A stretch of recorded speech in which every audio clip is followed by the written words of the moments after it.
Hello, നേരത്തെ നമ്മൾ നോക്കിക്കൊണ്ടുവന്ന video just ഒന്ന് ബ്രേക്ക് ആയിപ്പോയി.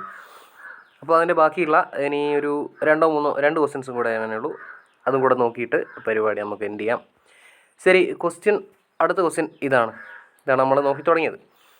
അപ്പോൾ 3 മീഡിയമാണ് ഇവിടെ ഉള്ളത്. Medium 1, medium 2 and medium 3. ഇവിടെയുള്ള രണ്ടാമത്തെ ചിത്രത്തിൻ്റെ മേലെയുള്ളതും മീഡിയം 1 ആണ്. അപ്പോൾ രണ്ടാമത്തെ ചിത്രത്തിൻ്റെയും ഇത് ഒന്നാമത്തെ ചിത്രം, ഇത് 1, ഇത് 2 ചിത്രത്തിൻ്റെയും മേലെയുള്ള മീഡിയം 1 തന്നെയാണ്. മീഡിയം 1 നിന്ന് താഴെയുള്ള മീഡിയത്തിലേക്ക്, മീഡിയം 2ലേക്ക് അല്ലെങ്കിൽ മീഡിയം 3യിലേക്ക് ലൈറ്റ് റേ പാസ് ചെയ്യുന്നുണ്ട്. രണ്ട് സ്ഥലത്തുമുള്ള ആംഗിൾ ഓഫ് ഇൻസിഡൻസ് സെയിം ആണ്, 40 ഡിഗ്രി 40 ഡിഗ്രിയാണ് വരുന്നത്. ഇനി താഴെ നോക്കുകയാണെങ്കിൽ മീഡിയം 2ൽ നോക്കുകയാണെങ്കിൽ ലൈറ്റ് റേ ഡീവിയേറ്റ് ആയിട്ട് അല്ലെങ്കിൽ റിഫ്രാക്ഷൻ സംഭവിച്ചിട്ട് 20 ഡിഗ്രി ഡീവിയേഷനാണ് പിന്നെ അതിന് വരുന്നത്, അല്ലെങ്കിൽ ആംഗിൾ ഓഫ് റിഫ്രാക്ഷൻ വരുന്നത് 20 ഡിഗ്രിയാണ്. മീഡിയം 3യിലേക്ക് നോക്കുമ്പോൾ, ഈ ഒരു ചിത്രത്തിൽ നോക്കുമ്പോൾ ആംഗിൾ ഓഫ് റിഫ്രാക്ഷൻ ഇവിടെ നോക്കിയാൽ അത് 30 ഡിഗ്രിയാണ്. ഈ ഒരു സംഗതി മൈൻഡിൽ വെച്ചിട്ട് വേണം നമ്മളിനി ആൻസർ ചെയ്യാൻ. നോക്കാം. എ ക്വസ്റ്റ്യൻ ഇങ്ങനെയാണ്: in which of the above medium in the figure does light have more speed? അല്ലേ, മോർ സ്പീഡ് കൂടുതൽ സ്പീഡ് ഉണ്ടാവുക ഏത് മീഡിയത്തിലാണെന്നാണ് ചോദിച്ചത്. അപ്പോൾ ഒരു കാര്യം ഓർത്ത് വെക്കണം, സ്പീഡ് കൂടുതൽ ഉണ്ടാവുക എന്ന് പറഞ്ഞു കഴിഞ്ഞാൽ ലൈറ്റിന് സ്പീഡ് കൂടിയ മീഡിയത്തിൽ ലൈറ്റിൻ്റെ അല്ലെങ്കിൽ ആ മീഡിയത്തിൻ്റെ ഒപ്റ്റിക്കൽ ഡെൻസിറ്റി കുറവായിരിക്കും, റിഫ്രാക്റ്റീവ് ഇൻഡെക്സും കുറവായിരിക്കും. അപ്പോൾ ഒപ്റ്റിക്കൽ ഡെൻസിറ്റി കൂടിയാൽ ലൈറ്റിൻ്റെ സ്പീഡ് കുറയും, റിഫ്രാക്റ്റീവ് ഇൻഡെക്സ് കൂടിയാൽ ലൈറ്റിൻ്റെ സ്പീഡ് കുറയും. റെഡി? പിന്നെ വേറൊരു കാര്യം, ഒരു ലൈറ്റ് റേ ഒപ്റ്റിക്കൽ ഡെൻസിറ്റി കൂടിയ മീഡിയത്തിൽ നിന്ന് കുറഞ്ഞ മീഡിയത്തിലേക്ക് പോകുമ്പോൾ അത് നോർമലിൻ്റെ അടുത്ത് ദൂരോട്ടേക്കാണ് പോവുക. കുറഞ്ഞ മീഡിയത്തിലേക്ക് പോകുമ്പോൾ ദൂരേക്ക് പോവും, കുറഞ്ഞ മീഡിയത്തിൽ നിന്ന് കൂടിയ മീഡിയത്തിലേക്ക് പോകുമ്പോൾ കൂടിയതിലേക്ക് പോകുമ്പോൾ നോർമലിൻ്റെ അടുത്തേക്ക് വരും. ഈ ഒരു പോയിന്റ് നമ്മൾ പഠിച്ചു വെച്ചിട്ടുണ്ടായിരുന്നു മുന്നേ ക്ലാസ്സിൽ. ഇനി ആൻസർ ചെയ്യാൻ വേണ്ടി ശ്രമിക്കാം. നമുക്കിവിടെ വേണ്ടത് ലൈറ്റിന് സ്പീഡ് കൂടിയ മീഡിയം ഏതാണെന്ന് അറിയണ്ടേ. അപ്പോൾ മൊത്തം ഇവിടെയുള്ള ആംഗിൾ ഒന്ന് നോക്കുക. ഇവിടെ 40, 20, 40, 30. അങ്ങനെയാണെങ്കിൽ ഇവിടെ ഏറ്റവും കൂടുതൽ ആംഗിൾ വന്ന സ്ഥലത്ത്, അല്ലെങ്കിൽ നോർമലിൽ നിന്ന് കൂടുതൽ ദൂരെയായിട്ട് നിൽക്കുന്നത് എവിടെയാണെന്ന് നോക്കിയാൽ മതി. ആ സ്ഥലത്തായിരിക്കും അല്ലെങ്കിൽ ആ മീഡിയത്തിലായിരിക്കും ലൈറ്റിന് മാക്സിമം സ്പീഡുള്ളത്. അതായത് ഇപ്പോൾ മീഡിയം 1ൽ നോക്കുകയാണെങ്കിൽ 40 ഡിഗ്രി ആണല്ലോ ആംഗിൾ ഓഫ് ഇൻസിഡൻസ് വന്നത്.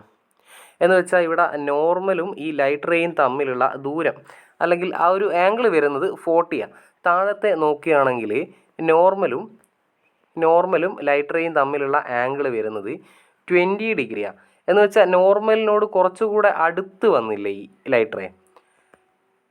മേലെയാണെങ്കിലോ കുറച്ചുകൂടെ ദൂരെയാണുള്ളത്. അപ്പോൾ ഈ ചിത്രം നോക്കിയാൽ നമുക്ക് മനസ്സിലാവുന്ന കാര്യം, മേലെയുള്ള മീഡിയം 1 എന്ന് പറയുന്നത് ഒപ്റ്റിക്കൽ ഡെൻസിറ്റി കുറഞ്ഞ മീഡിയം 1 ആയതുകൊണ്ട്, ഇപ്പുറത്തെ ചിത്രത്തിലും അങ്ങനെ തന്നെ മീഡിയം 1. ഒപ്റ്റിക്കൽ ഡെൻസിറ്റി മീഡിയം 1ന് ഒപ്റ്റിക്കൽ ഡെൻസിറ്റി വളരെ കുറവായതുകൊണ്ട് അവിടെ ലൈറ്റിൻ്റെ സ്പീഡ് മാക്സിമം ആയിരിക്കും അല്ലെങ്കിൽ കൂടുതലായിരിക്കും. അപ്പോൾ ഒന്നാമത്തെ ചോദ്യത്തിൻ്റെ ഉത്തരം മീഡിയം 1 ആണെന്ന് പറയാം. ഇനി രണ്ടാമത്തെ ചോദ്യം, which is the medium of greater refractive index? Refractive index കൂടിയത് ഏത് മീഡിയത്തിലാണെന്നാണ് ചോദിച്ചിട്ടുള്ളത്. റിഫ്രാക്റ്റീവ് ഇൻഡെക്സ് കൂടിയ മീഡിയം എന്ന് പറഞ്ഞു കഴിഞ്ഞാൽ അത് ഒപ്റ്റിക്കൽ ഡെൻസിറ്റി കൂടിയ മീഡിയം തന്നെയാണ്. ഒപ്റ്റിക്കൽ ഡെൻസിറ്റി എവിടെയാണോ കൂടിയത് അതേ മീഡിയത്തിലായിരിക്കും റിഫ്രാക്റ്റീവ് ഇൻഡെക്സും കൂടിയിട്ടുള്ളത്. ഇവിടെ നോക്കുകയാണെങ്കിൽ ഈ മീഡിയം 3ൽ കണ്ടോ, ആംഗിൾ ഓഫ് റിഫ്രാക്ഷൻ 30 വന്നത്. മീഡിയം 2ലാണെങ്കിൽ ആംഗിൾ ഓഫ് റിഫ്രാക്ഷൻ 20, മീഡിയം 1ലാണെങ്കിൽ 40.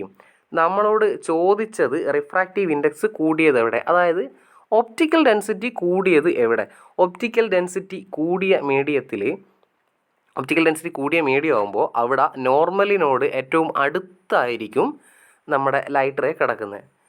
അങ്ങനെയാണെങ്കിൽ ഇവിടെ ഏറ്റവും കുറഞ്ഞ ആംഗിൾ ഏതാണ് എന്നുള്ളത് ചെക്ക് ചെയ്താൽ മതി.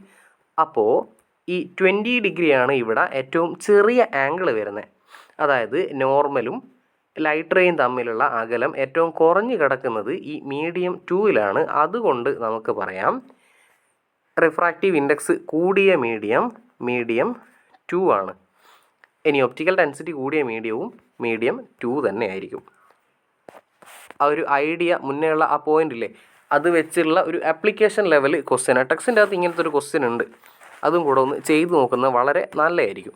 ഇനി അടുത്തതൊരു സിമ്പിൾ ഫിഗറാണ്. കുറേ ഇൻസിഡൻറ്റ് റേകൾ തന്നിട്ടുണ്ട്. ഇൻസിഡൻറ്റ് റേ കിട്ടിയാൽ അപ്പം തന്നെ തിരിഞ്ഞും മറിഞ്ഞും നോക്കാണ്ട് എന്ത് ചെയ്യാം, നോർമൽ വരച്ച് വെക്കുക. അതാണ് നമ്മുടെ ഫസ്റ്റ് സ്റ്റെപ്പായിട്ട് ചെയ്യേണ്ടത്. നോർമൽ എന്ന് പറഞ്ഞാൽ കുത്തനെ 90 ഡിഗ്രിയിൽ തന്നെ പോണേ. ഈ സ്ക്രീനിൽ വരയ്ക്കുമ്പോൾ ലേശം പ്രയാസം ഉണ്ടാവും. ഇത് 90 ഡിഗ്രി ആണെന്ന് വിചാരിക്കാമെന്ന് നേരെ വരയ്ക്കട്ടെ, കിട്ടുന്നില്ല. ഇത് 90 ഡിഗ്രി ആണ് എന്നങ്ങ് വിചാരിക്കും. അപ്പോൾ ഈ രീതിയിൽ നോർമൽ ഫസ്റ്റ് അങ്ങ് വരച്ച് വെച്ചേക്കാം. ഇനി ചെയ്യേണ്ട കാര്യം കംപ്ലീറ്റ് ചെയ്യാം. നോക്കാം. Complete the figures by drawing the path of light ray എന്നാണ് പറഞ്ഞത്. അപ്പോൾ ലൈറ്റ് റേ വരയ്ക്കണം. ഒന്നാമത്തെ ചിത്രം, ഫസ്റ്റ് ചിത്രം നോക്കുകയാണെങ്കിൽ താഴെയുള്ള ഇതൊന്നും നോക്കണ്ട കേട്ടോ, ക്വസ്റ്റ്യൻ പേപ്പറിൻ്റെ അടിയിലുള്ള എന്തോ സംഗതിയാണ്, പോട്ടെ. അപ്പോൾ ഫസ്റ്റ് ഫിഗറിൽ മേലെ വാട്ടറും താഴെ എയറും, വാട്ടറിൽ നിന്ന് എയറിലേക്ക് ഒരു ലൈറ്റ് റേ ചരിഞ്ഞു വരുന്നു. അങ്ങനെ വരുമ്പോൾ ഉറപ്പായിട്ടും അവിടെ റിഫ്രാക്ഷൻ സംഭവിക്കാനുള്ള ചാൻസ് ഉണ്ട്. ഇവിടെ ആംഗിളും കാര്യമൊന്നും ഇല്ലാത്തതിനെ കൊണ്ട് ടോട്ടൽ ഇൻ്റേണൽ റിഫ്ലക്ഷനെ പറ്റി നോക്കുക വേണ്ട, റിഫ്രാക്ഷൻ സംഭവിക്കാനുള്ള സാധ്യതയുണ്ട്. അപ്പോൾ വാട്ടറിൽ നിന്ന് എയറിലേക്കാണ് വരുന്നത് എങ്കിൽ അത് നോർമലിൻ്റെ അടുത്തേക്ക് വരുമോ അല്ലെങ്കിൽ നോർമലിൻ്റെ ദൂരോട്ട് പോകുമോ എന്നുള്ളത് മാത്രമേ നോക്കാനുള്ളൂ. നോക്കാം. വാട്ടർ എന്ന് പറയുന്നത് ഒപ്റ്റിക്കൽ ഡെൻസിറ്റി കൂടിയ മീഡിയം. ഇവിടെ ഇത് രണ്ടും കമ്പയർ ചെയ്യുമ്പോൾ വാട്ടർ എന്ന് പറയുന്നത് ഒപ്റ്റിക്കൽ ഡെൻസിറ്റി കൂടിയ മീഡിയവും എയർ ഒപ്റ്റിക്കൽ ഡെൻസിറ്റി കുറഞ്ഞ മീഡിയം. കൂടിയ മീഡിയത്തിൽ നിന്ന് ഒപ്റ്റിക്കൽ ഡെൻസിറ്റി കൂടിയ മീഡിയത്തിൽ നിന്ന് കുറഞ്ഞതിലേക്ക് പോകുമ്പോൾ അത് bend away from the normal ആണെന്നാണ് നമ്മൾ പഠിച്ചത്. Bend away from the normal. ഈ എയറോ മാർക്ക് കൊടുക്കണം. എയറോ മാർക്ക് ഇല്ലാതെ വെറും ലൈന് മാത്രം വരച്ച് വെച്ചാൽ അത് റേ ആവില്ല. ഇത് വെറും ലൈനാണ്. ഇതിൻ്റെ മുകളിൽ ഈ എയറോ മാർക്കിൻ്റെ ഈ സൈന് കൂടെ വന്നാലേ അത് റേ ആവുന്നുള്ളൂ കേട്ടോ. അപ്പോൾ എയറോ മാർക്ക് ഇല്ലെങ്കിൽ മാർക്ക് കിട്ടില്ല. ഇനി രണ്ടാമത്തെ ചിത്രം നോക്ക്. എയർ എന്ന് ഗ്ലാസ്സിലേക്കാണ് ലൈറ്റ് റേ വരുന്നത്. എയർ എന്ന് പറയുന്നത് ഒപ്റ്റിക്കൽ ഡെൻസിറ്റി കുറഞ്ഞ മീഡിയ, ഗ്ലാസ് ഒപ്റ്റിക്കൽ ഡെൻസിറ്റി കൂടിയ മീഡിയ. കുറഞ്ഞ മീഡിയത്തിൽ നിന്ന് കൂടിയത് മീഡിയത്തിലേക്ക് വരുമ്പോൾ നോർമലിൻ്റെ അടുത്തേക്ക് വരും. ഈ രീതിയിലാണ് ഫിഗർ ഉണ്ടാവുക. ലാസ്റ്റ് ഫിഗർ നോക്ക്. മേലെ ഒപ്റ്റിക്കൽ ഡെൻസിറ്റി കൂടിയ മീഡിയം, താഴെ കുറഞ്ഞ മീഡിയം. ഇത് രണ്ടും കമ്പയർ ചെയ്യുമ്പോൾ കൂടിയ ഗ്ലാസ് കുറഞ്ഞ വാട്ടർ. ഇനി അവിടെ എന്താ പ്രത്യേകത, മറ്റ് രണ്ട് ഫിഗർ പോലല്ല. രണ്ടാമത്തെ ഫിഗറിൽ ഒബ്ലിക്കായിട്ട് ചെരിഞ്ഞിട്ടാണ് ലൈറ്റ് റേ വന്നിട്ടുള്ളതെങ്കിൽ ഇവിടെ നോർമലിലൂടെ തന്നെയാണ്, അല്ലെങ്കിൽ 90 ഡിഗ്രിയിൽ തന്നെയാണ് ഇവിടെ ലൈറ്റ് റേ വന്നിട്ടുള്ളത്. അതുകൊണ്ട് ഡീവിയേഷൻ ഒന്നും ഇല്ലാതെ നോർമലിൻ്റെ അതേ ഡയറക്ഷനിൽ എങ്ങനെയാണോ വന്നത് അങ്ങനെ തന്നെ അങ്ങ് പോകും. ഈ രീതിയിലാണ് ഫിഗർ ഉണ്ടാവുക. അപ്പോൾ അത്രയും ക്വസ്റ്റ്യൻസാണ് നമുക്ക് കഴിഞ്ഞ വർഷം 2024-25 വർഷത്തിൽ ചോദിച്ചിട്ടുള്ളത് ഒന്നാമത്തെ പാഠവുമായിട്ട് ബന്ധപ്പെട്ട. ഇതേപോലെ തന്നെ നമ്മൾ രണ്ടാമത്തെ പാഠവുമായിട്ട് ബന്ധപ്പെട്ട ഗ്രാഫും കാര്യങ്ങളൊക്കെ വരുന്ന ആ ഒരു വീഡിയോയും കൂടെ ചെയ്യുന്നുണ്ട്. പിന്നെ സമഗ്ര മോഡൽ ക്വസ്റ്റ്യൻ പേപ്പർ ഞാൻ നേരത്തെ പറഞ്ഞ പോലെ സമയം കിട്ടുകയാണെങ്കിൽ അതും കൂടെ ചെയ്തു നോക്കിയാൽ നല്ലതാണ്. ഇതിൽ രണ്ടിലും കോമൺ ആയിട്ട് വരുന്ന ടോപ്പിക്കുകൾ ഉണ്ടെങ്കിൽ അത് തീർച്ചയായിട്ടും അത് ഉറപ്പായിട്ടും പഠിച്ചിട്ടേ പോവാം. അപ്പോൾ നന്നായിട്ട് പരീക്ഷ എഴുതുക. അടുത്ത ക്ലാസ്സിൽ കാണാം. Thank you for watching.